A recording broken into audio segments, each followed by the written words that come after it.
जी Iran का India के साथ बड़ा एक अच्छा ताल्लुक था, और शायद मैं अगर गलत ना हूं तो कहीं ना कहीं वो पाकिस्तान की निस्बत इंडिया को तरजीह देते थे। शायद मैं गलत ना हूं तो आप इसकी तस्दीक या तरदीद कर सकते हैं। अब इस जंग में एक फायदा हुआ है जो हमें लग रहा है कि शायद वो भी एक्सपोज हो गए हैं। ज़ाहिर ज़ायनिस्ट तो होने ही होने, वो तो अंडरस्टूड बात है, रोज रोशन की तरह यहाँ है। ये भी वहां पर ऐसा ही है या बस हमें कोई इतलात हैं?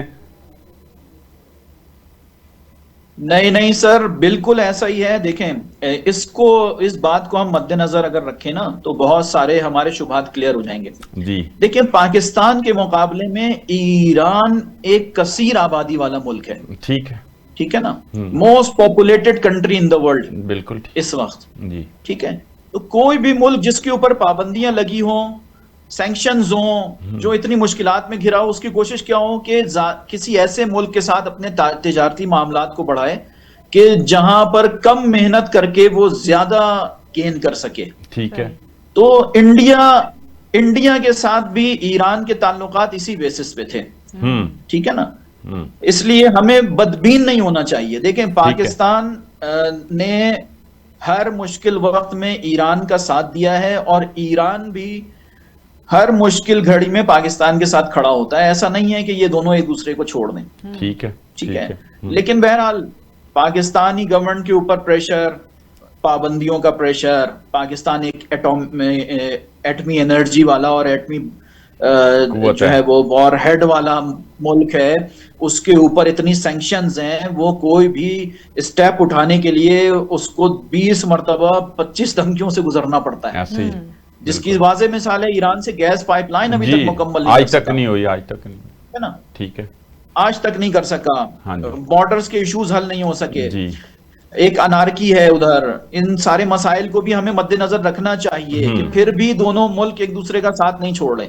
पहली बात ये हो गई। दूसरी बात ये कि इस वक्त जो ख्वाजा आसिफ साहब ने पार्लियामेंट में गुफ्तगू की, और उनके बाद नवाज शरीफ साहब का बयान आया, और उसके बाद जो मुख्तलिफ पार्लियामेंटेरियंस का, सियासी शख्सियात का, फिर पाकिस्तान की तमाम अहले सुन्नत जमातों ने जो बयानिया जारी किया, आपको शायद यकीन नहीं आएगा कि पूरे ईरान के न्यूज चैनल्स और सोशल मीडिया पे उसकी धूम मची हुई है। ऐसे पार्लियामेंट में भी हुई, वहां की पार्लियामेंट में भी हुई, पार्लियामेंट में भी ऐसे हुआ जी। और पार्लियामेंट में बाकायदा पाकिस्तान शुक्रिया, पाकिस्तान तशक्कुर के नारे लगे। हाँ। तो ये मैं समझता हूं कि एक अच्छी बड़ी अचीवमेंट है।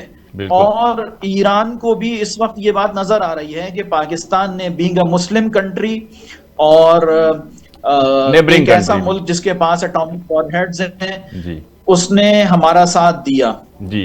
पाकिस्तान, रशिया, चीन, इसके अलावा कोई और खड़ा भी नहीं हुआ इनके साथ। तो हमें भी जल्दी नहीं करनी चाहिए, आहिस्ता आहिस्ता इन ताल्लुकात को फरोग देना चाहिए और आहिस्ता आहिस्ता इन मामलात को देखना है। देखें, पाकिस्तान और ईरान का एटमी प्रोग्राम एक दूसरे से जुड़ा हुआ है। बिल्कुल है। अगर ईरान की बारी आती है और ईरान के एटमी प्रोग्राम को कुछ भी होता है, हाँ जी, तो उसका नुकसान वेरी नेक्स्ट डे पाकिस्तान की बारी भी आएगी, क्योंकि दुश्मन इस वक्त जी, और दुश्मन ये नहीं देख रहा कि उसने ये जो है वो ईरान है एक आर्यंस की कंट्री है, नहीं, उसने पाकिस्तान को भी मुस्लिम कंट्री कंसीडर किया हुआ है और ईरान को भी मुस्लिम कंट्री। ऐसे ही तो इस वक्त हमें भी, ईरानियों को भी और दुनिया के दीगर मुस्लिम ममालिक को भी इस चीज को कंसीडर करना चाहिए और इस बात को फरोग देना चाहिए कि अगर दो मुसलमान ममालिक के पास एटमी टेक्नोलॉजी है तो सारे मुसलमान ममालिक का फर्ज बनता है कि उसका दिफा करें। वरना अगर ये टेक्नोलॉजी ईरान के हाथ से निकली और पाकिस्तान के हाथ से निकली तो फिर ये आलम इस्लाम के हाथ से निकल जाएगी। और फिर हमें सदियों लगेंगी कि हम फिर जदीद टेक्नोलॉजी और एटमी टेक्नोलॉजी को हासिल कर सकें। बिल्कुल सही। अच्छा, कुछ इतलात हैं कि कुछ ऑफिशियल जिनके बारे में ये था कि वो पहले शायद शहीद हो गए हैं लेकिन वो जिंदा हैं, कोई ऐसी है इतला आपके पास? देखिए, हमारे पास बहुत सारी फेक न्यूज पाकिस्तानी चैनल्स पे चल रही थी, जिसमें से सरदार कानी की रिपोर्ट थी जो कुद्स ब्रिगेड के जो है इंचार्ज, उनके बारे में ये न्यूज थी। लेकिन वो अल्हम्दुलिल्लाह जिंदा हैं। कल तेहरान में जो जश्न का प्रोग्राम हुआ उसके अंदर उन्होंने शिरकत की। इसके अलावा रियल एडमिरल शमखानी साहब जख्मी हो गए थे, उनकी भी न्यूज चल गई थी कि वो शहीद हो गए, हाँ लेकिन जी। वो भी अल्हम्दुलिल्लाह जिंदा हैं। और अच्छा। उन्होंने उसके बाद जो है वो एक पैगाम भी जारी किया है कि मेरी 1000 जानें इस निज़ाम पर, ईरान पर और रहबर पे कुर्बान हूं। तो थोड़ा सा हमें इसको भी वक्त देना पड़ेगा, आहिस्ता आहिस्ता सिचुएशंस क्लियर होंगी। जाहिर है एक जंगी दुनिया हिकमत की अमली दो होती है। बड़ी एटमी ताकतों ने हम्म। दुनिया की दो बड़ी एटमी ताकतों ने हमला किया है ईरान के ऊपर, हाँ। और उसमें इस तरह नहीं किया जा सकता कि हर दूसरे दिन बाहर निकल के कहें भाई मैं तो जिंदा हूं। ऐसा नहीं कुछ मुमकिन। लोगों को बचा के भी रखना सही पड़ता है। सही जी, सही। कुछ लोगों को बचा के भी रखना पड़ता है कि जो बैक एंड पे रह के जी। इस वॉर को सपोर्ट करें, इसकी स्ट्रेटेजी बनाएं और इस स्ट्रेटजी। वॉर को चलाएं। ठीक है। अच्छा, अब ये बताएं, वहां आप मौजूद हैं, ईरानी अवाम के अंदर क्या हमने तो फुटेजेस देखी हैं, बड़ा जश्न भी मनाया गया, लोग खुश भी थे, नारे भी लगा रहे थे, उनका मोरल क्या हाई है या डाउन है? नहीं नहीं सर, ईरानियों का मोरल तो इतना हैरत अंगेज तौर पे हाई है कि मत पूछें। देखिए, ईरानी वो कौम है कि जिसने अरबईन वॉक को वर्ल्ड वाइड मुतारिफ करवाया, जी जी। जिसने जिसने सीरिया की वॉर देखी है, जिसने इराक की वॉर देखी है, ठीक है ना, जिसको अफगानी मुहाजिरीन को पनाह देने का बहुत बड़ा तजुर्बा है, जैसे ठीक है। पाकिस्तान को है, पाकिस्तान की। ठीक है। तो ये कौम बिल्कुल आप ये कहें कि ग्राउंड लेवल से तैयार है, और इसे ये पता है कि अगर कोई बुहरान खड़ा होता है, कोई डिजास्टर होता है, इसने बम का जलजला झेला हुआ है। ठीक है। ये वो मुल्क है जो है ही जलजले की पट्टी पे। हाँ जी, बिल्कुल। यहाँ साल में 1-2 जलजले तो आ ही जाते हैं, जाते सैलाब आ जाते हैं जी। ठीक है ना। तो ये इसका अल्हम्दुलिल्लाह गवर्नमेंट के साथ साथ ईरानी कौम का भी वसी तजुर्बा है।